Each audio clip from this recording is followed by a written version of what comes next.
Hi friends, তোমরা কেমন আছো সবাই? আশা করি তোমরা সবাই ভালোই আছো।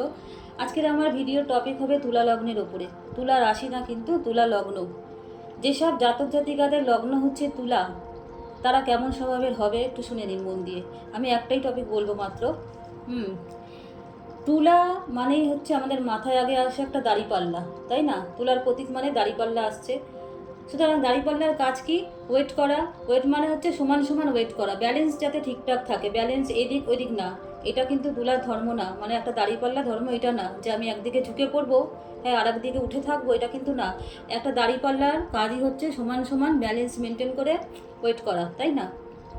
ঠিক তেমনই এই তুলা লগ্নের জাতক জাতিকাদের সাথে যারা মিশছে, ওঠা বসা করছে, তারা যদি এই জাতক জাতিকাকে কোনো কারণে ঠকায় বা তাদের প্রাপ্য না দেয়, এই তুলার জাতক জাতিকরা কিন্তু তাদেরকে ছেড়ে কথা বলবে না।